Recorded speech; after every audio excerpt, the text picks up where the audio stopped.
31 రోజుల ఛాలెంజ్‌లో 11 రోజు 11 సామెతతో సిద్ధమా? వివేకము లేని సుందర స్త్రీ పంది ముక్కునున్న బంగారు కమ్మితో సమానమంట. అంటే బంగారు కమ్మి పందికి తగిలిచ్చినంత మాత్రాన దాని స్వభావం మారుతుందా అండి? చాలామంది సుందరంగా కనిపిస్తారు కానీ లోపల చాలా క్రూయల్‌గా ఉంటారండి. అందుకే దేవుని నమ్ముకున్న మనం ఏం చేయాలంటే యవ్వనస్తులుగా దేవుని చిత్తానుసారమైన స్త్రీని వెతకాలి గానీ సౌందర్యాన్ని చూచి మోసపోకూడదండి.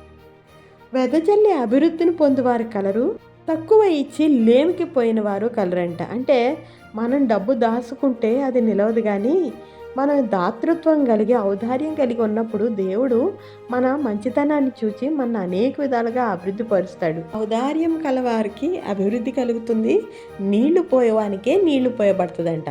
బావిలో నీళ్లు మురిగిపోతే ఎలాగండి? వాటిని తోడుతుంటేనే కదా వచ్చేది. అలా నీవు దేవుని యొక్క మంచి కార్యముల కొరకు నీ ఆదాయాన్ని వాడుతుంటే దేవుడు నిన్ను సకల విధాలుగా అభివృద్ధి పరుస్తాడు. నేను మా డాక్టర్ స్టూడెంట్స్కి అదే చెప్తానండి.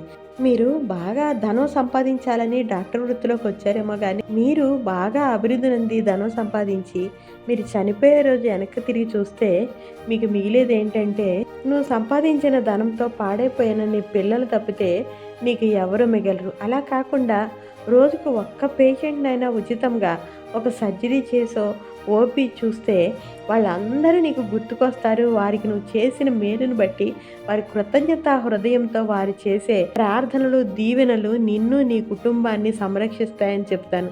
పిల్లలు ఎంతో చక్కగా వింటారండి. అలా కొంతమంది మంచి డాక్టర్ని తయారు చేశాననే సంతృప్తి నాకు మిగులుతుంది. ఇంటివారిని బాధ పెట్టేవాడు గాలిని స్వతంత్రించుకుంటాడు.